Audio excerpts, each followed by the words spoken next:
그제 2026년 이태리 동계올림픽에서 17살밖에 안 된 최가온 선수가 스키 스노보드 여자 하프 파이프에서 한국의 첫 금메달을 안겨주었습니다. 1차 시기, 2차 시기에서 연달아 넘어지면서 정말 절망스러운 상황에 놓여 있습니다. 부상도 당했죠.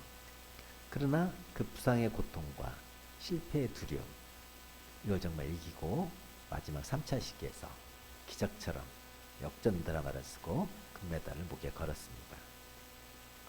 다른 무엇보다도 그 어린 선수가 그 어려움과 두려움을 극복하고 이기는 모습, 그것이 정말 우리 모두에게 큰 감동을 주지 않았나 그렇게 생각이 됩니다. 부상 상황 당시에 관해서 이렇게 얘기를 했어요.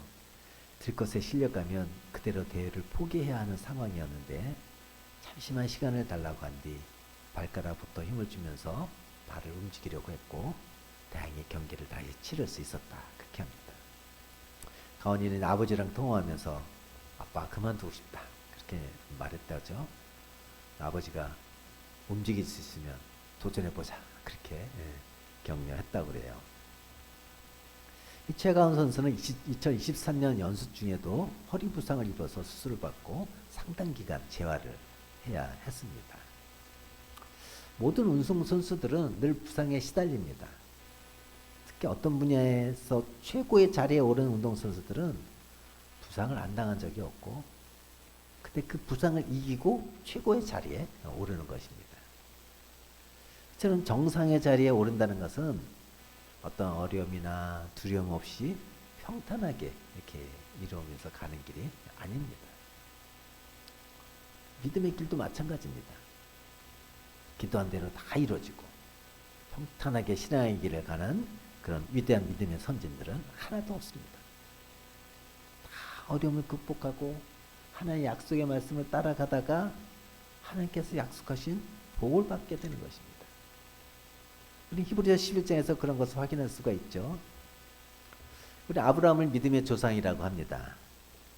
아브라함도 하나님의 약속의 말씀을 따라갔고 그 여정에 어려움과 두려움이 항상 있었습니다.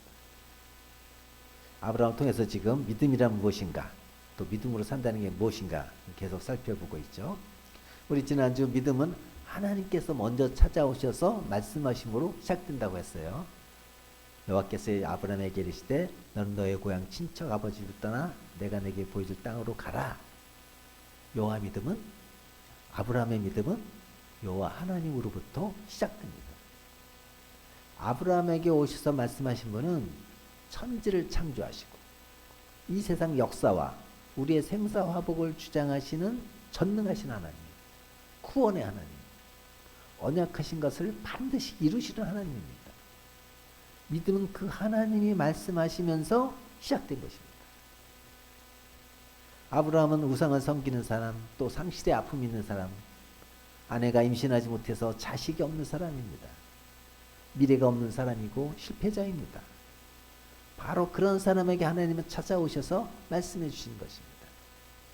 거기서 아브라함의 믿음이 시작됐습니다.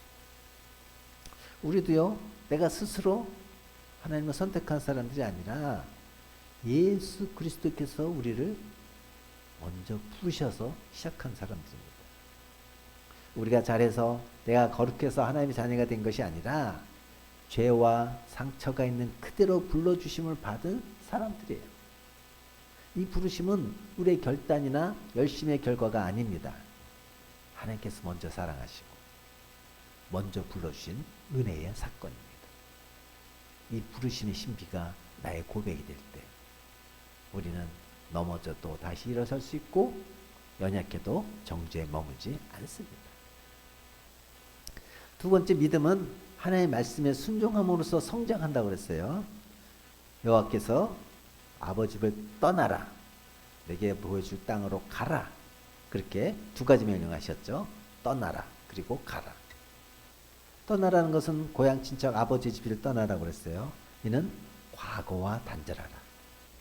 즉 내 중심적인 삶, 내 중심적인 사고를 버리려는 것이죠. 그리고 내가 내게 보여줄 땅으로 가라고 하십니다. 이미 보여준 땅도 아니고 가면서 보여주는 땅도 아니고 앞으로 보여줄 땅으로 가라는 것입니다. 내가 가면 보게 될 것이라는 거예요. 인간은 가장 확실한 거, 눈에 보이는 거, 당장 증명되는 거, 이것만 달라고 매일매일 기도합니다. 그러나 하나님은 절대로 우리에게 현찰을 주시지 않습니다. 하나님은 언제나 약속어음을 주십니다. 하나님 우리가 거래 관계를 원하지 않기 때문이죠. 믿음의 관계를 원하시기 때문이죠. 그래서 언제나 우리에게 약속어음을 주시는 것입니다. 그렇게 하나님께서 믿음으로 내가 지시할 땅으로 가라고 하시면서 7가지 언약의 말씀을 주셨죠. 큰 민족을 이루게 하겠다. 너에게 복을 주겠다. 내 이름을 창대하게 해주겠다. 그래서 창대하게 해주겠다는 건 명예롭게 해주겠다는 거였어요. 복 그 자체가 되게 해주겠다. 너를 축복하는 자에게 복을 주시겠다. 너를 저주하는 자에게 저주하겠다. 이건 뭐라고 그랬어요? 사람이 너에게 까닭 없이 경멸하거나 함부로 욕을 하면 이렇게 앞에 져주고 뒤에 져주는 거예요. 나는 신적 사법적 판단에 의해서 그에게 심판을 내릴 것이다. 7번째, 땅의 모든 족속이 너로 말미암아 복을 얻을 것이다. 그래서 여기 너로 말미암은 너 안에서라고 했어요. 너 안에서 태어날 자로 인해서 복을 받게 될 것이다. 바꿔 말하면 너를 통해서 메시아가 나올 것이고 그 메시아로 인해서 모든 사람이 복을 받게 된다는 것입니다.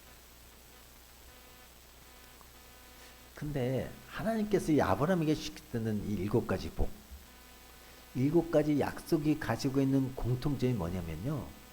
자녀가 있어야 가능해요. 자녀가 없으면 이거 아무 소용없는 복들이에요. 근데 지금 아브라함의 자녀가 있어요? 없어요.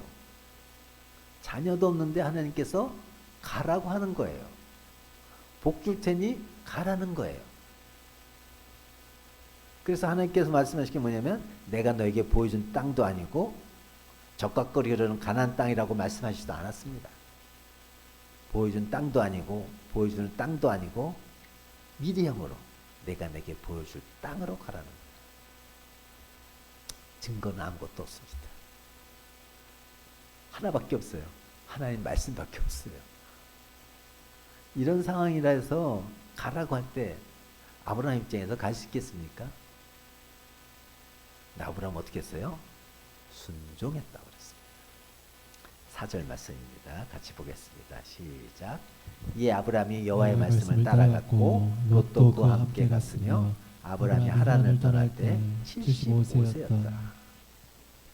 1절에서 가라고 하나님 말씀에 아브라함 순종해서 그 말씀을 따라갑니다. 여호와의 말씀을 따라갔다는 이 말은 하나님이 명령하신 명령에 어떤 의문이나 의심을 갖지 않고 거리낌 없이 단호하게 결단하고 순종하는 모습을 보여주는 표현입니다. 왜 하나님께서 아무것도 보여주지 않고 보여줄 땅이라고만 말씀하시고 가라 가셨다고 그랬죠? 아브라함이 자신의 계산이나 판단을 따라가는 것이 아니라 하나의 말씀을 따라 믿음으로 순종하기 위함이었어요. 아브라함은 갈 바를 알지 못했어요. 그래서 믿음으로 하나님의 말씀 따라 순종하며 떠났어요. 즉 아브라함에게 떠나라고 하시고 보여줄 땅으로 가라고 말씀하신 것은 우리가 살아왔던 삶의 방식에서 떠나서 하나님만 의지하는 믿음으로 살아가는 것입니다. 여러분, 하나님 말씀만 따라간다는 것이 얼마나 어렵습니까? 구약 신명기 8장에 보면 이스라엘 백성들이 광야 길을 걸어갈 때 그들은 40년 동안 내일에 대한 보장도 없이 미래도 없이 그것도 광야에서 유일하게 보고 갈 건 뭐였어요? 구름 기둥과 불 기둥밖에 없어요. 그걸 보고 광야 길을 가야 하는 거예요. 광야는 사람이 살 수 있는 곳이 아닙니다. 그 길을 가라는 거예요.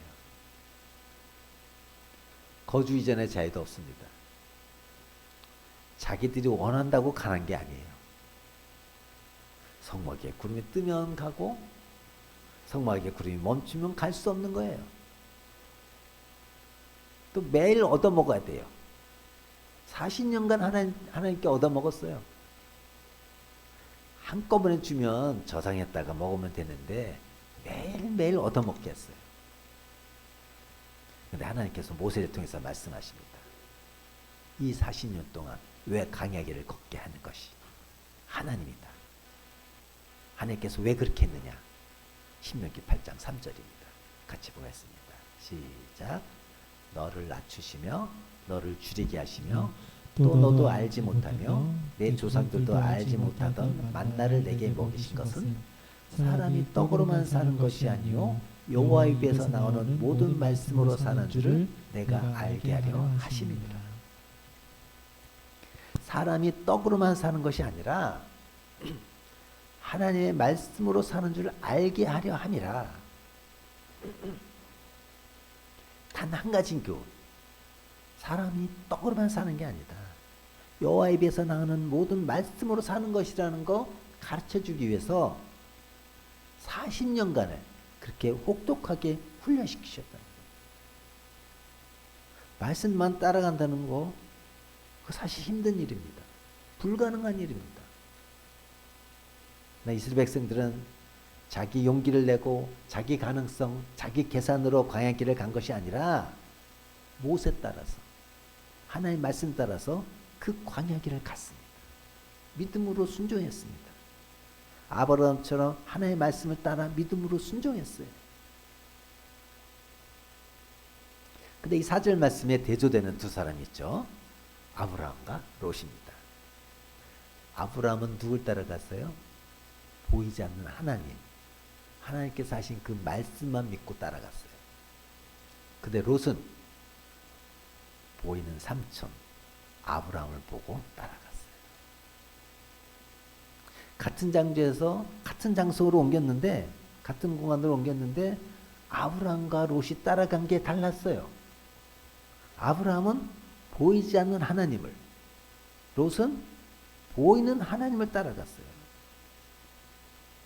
여러분, 우리가 같은 장소에서 같은 예배를 드리고 있다 해도 쫓아가는 것이 다를 수가 있습니다. 나중에 아브라함과 롯이 함께 거할 수 없을 정도로 부자가 되자 그들은 헤어져야만 됐습니다. 그때 롯이 선택한 게 뭐였어요? 자기 눈에 보기에 좋은 소돔과 고모라를 선택했어요. 아브라함은 하나님의 말씀을 선택했어요. 물이 넉넉하고 여호와의 동산 같고 애굽 땅과 같은 자기가 보기에 좋은 소돔과 고모라를 선택한 롯은 거기서 망했어요. 아무것도 없는 황무지를 선택했던 아브라함, 오직 하나님을 선택하면서 남았던 아브라함은 장대하게 되는 복을 받았어요. 여러분, 무엇을 따라가느냐가 중요합니다. 지금 당장은 물이 넉넉하고 애굽 땅과 같고 현찰을 추구하는 자 망합니다.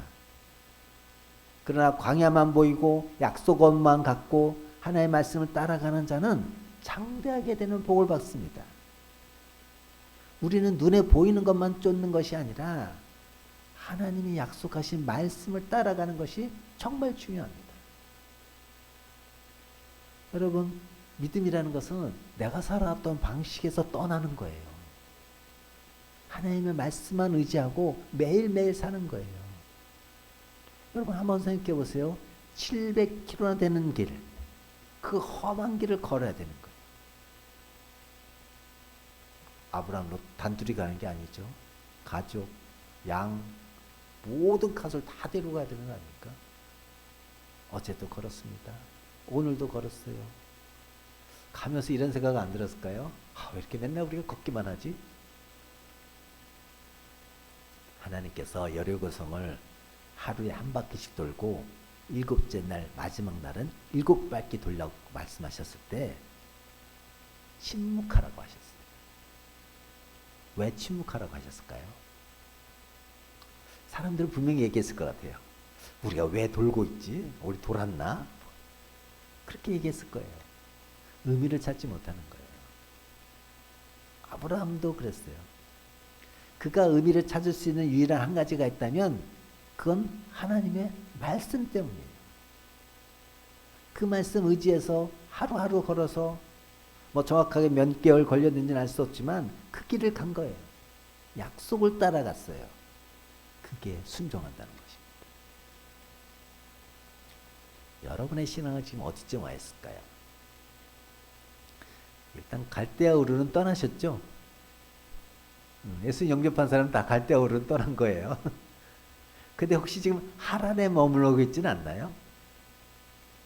적절하게 내가 조정할 수 있고, 내가 할 수 있고, 내가 판단할 수 있는 바로 그 세계에서 살아가고 있지 않나요? 그래서 열심히 돈도 모으고, 열심히 공부도 하고, 내가 보장되는 일에서 내가 하는 일, 그 정도만 하면서 신앙생활도 적당히 하는 그 정도에 머물러 있지는 않나요? 여러분의 하라는 어디입니까? 여러분을 안정적으로 지켜주고 보호해주고 공급해주는 그곳, 바로 그곳에서 살아가는 것. 그래서 열심히 돈도 모으고 열심히 공부도 하고 내게 보장되는 일 위해서 내가 하는 일 그 정도 하면서 신앙생활도 적당하게 하는 그 정도에 머물러 있지는 않습니까? 올해 우리 교대에 날마다 큐티 하자고 했죠. 처음엔 잘하다가 지금은 조금 시들기 시작한 것 같아요. 네. 주초에는 잘하는 것 같은데 이제 주 끝에 가서는 약간씩 좀 이제 그렇죠. 네. 이해합니다. 저도 그랬습니다. 근데 그게 혹시 지금 하란에 그냥 머무르려는 것은 아닌가? 이제 음력으로 새해가 됐으니까 다시 결심하고 시작했으면 좋겠습니다.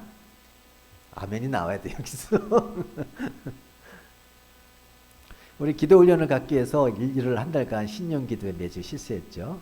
또 한 달에 한번 철야 기도를 가자고 했습니다. 1월 달에 잘했습니다.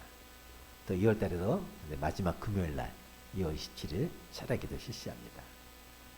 기도를 사모하시죠? 마지못해 하는 거 아니시죠? 3월에는 또 모든 교인이 전도 훈련에 참여하기를 원합니다. 제자 삼는 것은 전도로부터 시작돼요. 전도하는 자에게 하나님은 약속을 주십니다. 전도하는 자에게 영적 자수의 복을 주십니다.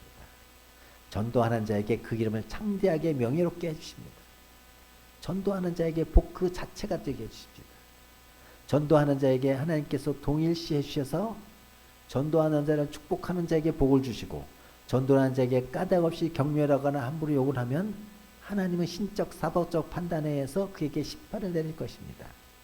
전도하는 창을 통해서 그 안에서 태어날 자로 인해서 모든 사람이 복을 받게 될 것입니다. 하나님 머물지 말고 전도훈련에 도전하는 삶을 사십시다.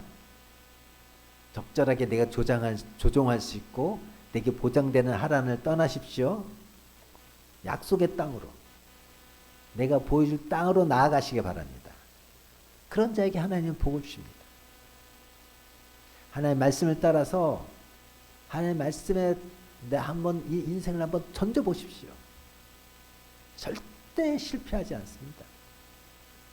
절대 성공합니다.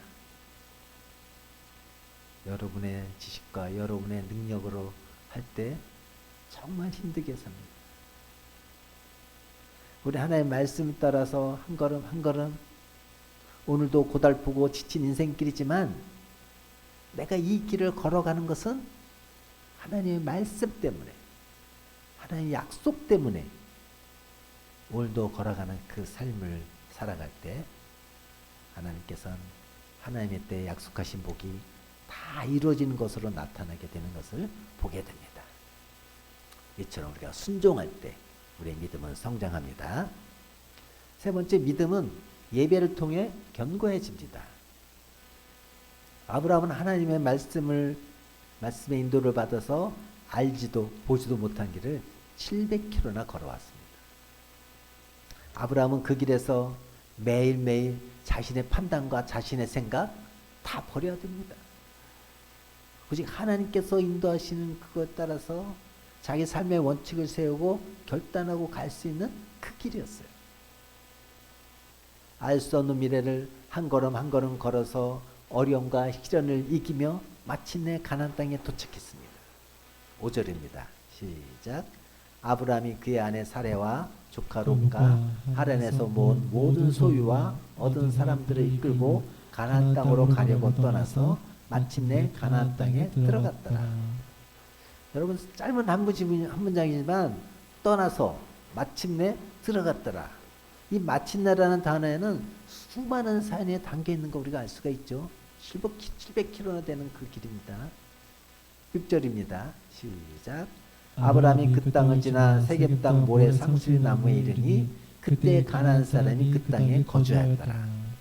이 모래 상수리 나무는 가나안 땅의 랜드마크처럼 대표적인 중심지라는 것을 의미합니다. 근데 문제가 뭐예요? 그때 가나안 사람들이 그 땅에 거주했다. 우리가 하나님의 말씀 듣고 믿음으로 살았어요. 순종했어요. 참 고달픈 길을 걸어가요. 믿음으로 산다는 거 얼마나 힘듭니까? 하나님의 말씀 믿고 산다는 게 여러분 이 직장, 생활, 세상 문화 속에서 어렵고 힘든 거예요. 그렇지만 우리는 하나님의 말씀만 믿고 따라가야 합니다. 그러면 마침내 하나님의 말씀하신 가나안 땅에 도착할 수가 있습니다.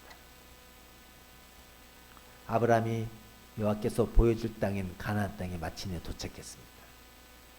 드디어 카텐을 쫙 하고 열어보니 그 땅이 어때요? 양들을 위한 푸른 초장에 자기 가족을 위한 공간이 아닌 거예요. 그 땅에는 큰 부족을 이루는 가나안 족속이 살고 있었어요. 그 땅에 못 들어간다는 거예요.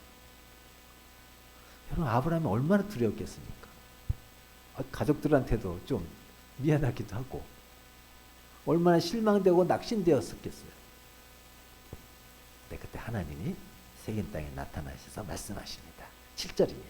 시작. 여호와께서 아브라함에게 나타나 이르시되 내가 이 땅을 네 자손에게 주리라 하신지라. 자기에게 나타나신 여호와께 그가 그곳에서 제단을 쌓고 이 땅을 누구한테 준다고요? 네 자손에게 주시라. 지금 가나안 사람이 저렇게 영원히 이 땅을 살아갈 것 같아 보이지만 언약하신 대로 아브라함의 후손에게 주신다고 말씀하십니다. 그리고 아브라함은 뭐 하겠습니까? 거기서 제단을 쌓습니다. 아브라함이 이곳에서 제단을 쌓고 제사 드렸다는 것은 무엇일까요? 여러분 원망하고 불평했던 얘기 한마디도 없습니다. 하나님 어떻게 이럴 수가 있습니까? 이렇게 얘기할 만도 한데 그렇게 하지 않았어요. 그에게는 여전히 믿음이 있었어요.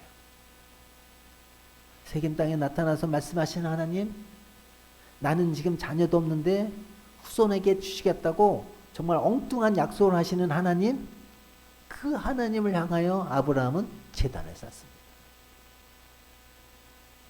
제단 쌓을 때 아브라함의 믿음은 어떤 믿음이었을까요? 두 가지가 있었다고 생각합니다. 하나는 하나님께 대한 감사가 있었습니다. 자신을 불러주시고 인도해 주시고 약속의 땅까지 무사히 도착하기 하신 하나님, 그리고 이 비옥한 땅을 자신에게 자기의 후손에게 주시겠다고 하나님의 그 언약하심에 대한 감사가 여기에 담겨져 있었을 것입니다.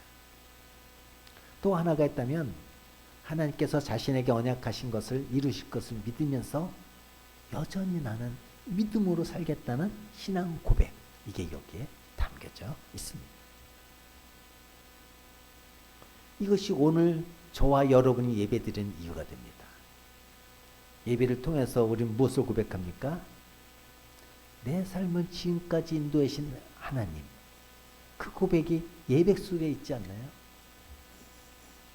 여러분의 힘으로 지금까지 잘 살아오셨습니까?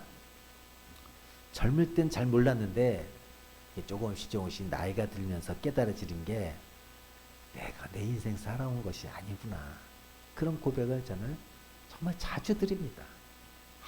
그 위험했던 순간이었어. 그때 과거 수십 년간 지나간 생활을 보면 하나님께서 다 아셨구나. 그때 사고 나서 나 죽을 뻔했는데 정말 하나님이 지켜주셨구나. 그때 잘못 판단했으면 내 인생 정말 망하고 말았을 텐데 하나님께서 그때 지켜주셨구나. 내 힘이 아니었구나. 하나님이 하셨구나. 그 고백이 들어가 있어요.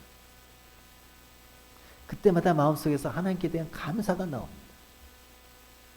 나는 정말 보잘것없는데, 나는 하나님 앞에서 별것 아닌데 하나님께서 내 삶을 인도해 오셨군요. 위기와 어려움도 많았고 깨어지고 부서지고 무너지고 중단할 수 있었는데 하나님께서 내 삶을 인도해 주셨다는 것, 그 고백이 하나님께 대한 감사로 이어지는 거예요. 그 다음에 또 무엇이었을까요? 지금까지 인도하신 하나님, 나는 그 하나님의 약속을 여전히 믿습니다. 바로 이 상황 속에서도 하나님을 의지하고 믿음으로 걸어가야 했습니다. 여러분께서 오늘 예배 드리면서 하나님 말씀대로 살겠습니다. 그 언약이 예배 속에 담겨 있지 않습니까? 우리는 바로 이 마음으로 예배를 드리는 것입니다. 8절 9절 같이 보겠습니다. 시작. 거기서 베델 동쪽 산으로 옮겨 장막을 치니 서쪽은 베델이요 동쪽은 아이라. 그가 그곳에서 여호와께 제단을 쌓고 여호와 이름을 부르더니 점점 남방으로 옮겨갔더라. 여기 보면 우리를 하여금 또 낙심하게 하는 사건이 나옵니다. 아브라함은 세겜에도 정착하지 못했어요. 거기서도 쫓겨난 거예요. 왜냐하면 여러분, 유목민들은 다른 족속이 들어오면 자기 양들이 먹을 음식을 다 먹기 때문에 쫓아내는 거예요. 힘이 강하면 죽이기도 합니다. 그래서 어디다가 장막을 쳤어요? 베델 동쪽 산으로 옮겨 장막을 쳤습니다. 유목민들은 풀이 있는 그 평지에 머무는 게 당연하지만 가나안 사람들 견제해가지고 산에 장막을 칠 수밖에 없었어요. 근데 재미있는 건 이 장막의 위치입니다. 그곳의 서쪽은 베델이요. 베델이 무슨 뜻이죠? 하나님의 집이라는 뜻입니다. 동쪽은 아이예요. 아이는 무너진 거, 폐허를 의미합니다. 아브라함은 바로 그 사이에 제단을 쌓고 예배를 드렸어요. 그게 신앙 고백이에요. 하나님의 약속과 이 세상의 허무함 사이에서 바로 그 속에서 예배를 드리는 거예요. 아브라함은 제단 쌓고 여호와 이름을 불렀습니다. 그 말씀은 창세기 4장 26절에 나온 말씀인데요. 같이 보겠습니다. 시작. 셋도 아들을 낳고 그 이름을 에노스라 하였으며 그때 사람들이 비로소 여호와 이름을 불렀더라. 여기서 에노스는 연약한 인간, 죽을 수밖에 없는 존재, 허무한 인간, 그런 뜻을 가지고 있어요. 사람들이 언제 여호와 이름을 불렀습니까? 인생을 살면서 인간은 연약한 존재구나. 인간은 죽을 수밖에 없는 존재구나. 그것을 깨달았을 때 그때서야 비로소 여호와 이름을 불렀다고 이야기하고 있습니다. 불렀다는 뜻은 예비한다는 의미가 있습니다. 아브라함은 하나님의 집과 폐허 가운데서 인생의 허무함과 연약한 가운데서 단을 쌓고 내가 이 험한 인생대로 살아가는 인생이 아니라 하나님의 이름을 부르고 여호와 하나님만을 의지하고 하나님의 집을 세워가는 삶을 살겠다고 결단하는 거예요. 여러분, 예배 때마다 확인하는 것이 우리가 피조물이라는 것을 확인하는 거예요. 하나님, 나는 피조물입니다. 하나님은 나의 창조자입니다. 나를 지으신 분입니다. 나를 만드신 분입니다. 그 고백을 우리가 예배 때마다 하는 거예요. 근데 여러분, 하나님께서 왜 이렇게 하셨을까요? 한 번쯤은 아브라함으로 하여금 그래, 하나님이 옳았어. 여기 완전히 푸른 초장이야. 이 반전의 역사를 이뤘으면 좋겠지만 하나님 그렇게 하시지 않습니다. 9절에도 보면 계속 남방으로 옮겨갔다고 했어요. 왜요?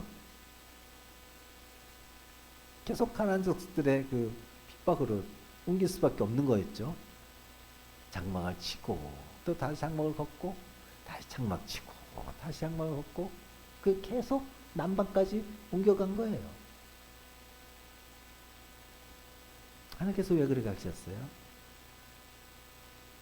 하나님은 아브라함과 관계에서 거래 관계가 아니라 계산하는 관계가 아니라 믿음의 관계를 원하셨어요. 그럼에도 그가 나를 믿고 내 말을 따를 수 있느냐? 그래서 이 믿음이 아브라함에게 체질화되도록 하나님께서 그렇게 만드신 거예요. 믿음장이라고 하는 히브리서 11장은 이런 말씀으로 시작합니다. 히브리서 11장에서 시작. 믿음은 바라는 것들의 실상이요 보이지 않는 것들의 증거니. 저희 장모님은 예배 드리는 사람입니다. 매 새벽 4시에 일어나셔서 혼자 예배 많이 드리셨어요. 젊었을 때 장인어른이 교통사고로 돌아가시고 혼자가 되셔서 고등학교 1학년, 중2, 초등학교 5학년, 초등학교 3학년 자식 넷을 바라보고 있자니 참 기가 막힌 거죠. 그러나 그런 어려운 순간에도 믿음을 놓지 않으셨어요. 대나무의 마디처럼 믿음을 견고하게 세우셨을 뿐만 아니라 예배를 통해서 하나님과 깊은 교제를 하셨어요. 장모님이 예배에 집중하실 수 있었던 이유는 외로움과 아무도 의지할 수 없는 상황이었기 때문입니다. 그러나 지금은 자식 넷이 모두 장성하고 일가를 이루는 모습을 보면서 장모님은 언약의 때에 하나님께서 이루신다는 확신을 가지고 계셨던 거예요. 그러니까 아무도 도와줄 수 없는 그런 외로운 상황 속에서 하나님만 의지하고 예배드리고 예배에 응답하신 하나님을 만나고 장모님의 신앙이 견고한 신앙이 되셨어요. 신앙에 견고함이 있으셨어요. 흔들리지 않는 견고함이 있으셨어요. 힘들 때마다 하나님 계획이 있으시다. 조금만 기다려보자. 그분의 신앙 고백에서 나오는 거예요. 여러분, 우리의 자녀들은 하나님이 약속하신 그 땅을 받을 후손입니다. 아멘. 그럼 오늘 우리 뭐 해야 될까요? 예배로 우리의 신앙을 견고하게 세워서 그들이 하나님의 언약의 약속을 받도록 하나님께 나아갈 수 있도록 예배를 드려야 됩니다. 여러분, 우리가 지금 드리고 있는 예배를 쉽게 생각하지 마시기 바랍니다. 그리고 더 할 수 있다면 개인적으로도 예배를 드리시기 바랍니다. 작정 예배를 드리시기 바랍니다. 경건의 시간을 가지면서 예배를 드리십시오. 왜냐하면 예배를 통해서 우리의 믿음이 견고해지는 것을 볼 수 있습니다. 사랑하는 여러분, 척박한 세상길입니다. 힘들어요. 특히 믿음으로 산다는 것은 더 어렵습니다. 마치 하란을 떠나서 가나안 땅으로 가는 어려움이 있습니다.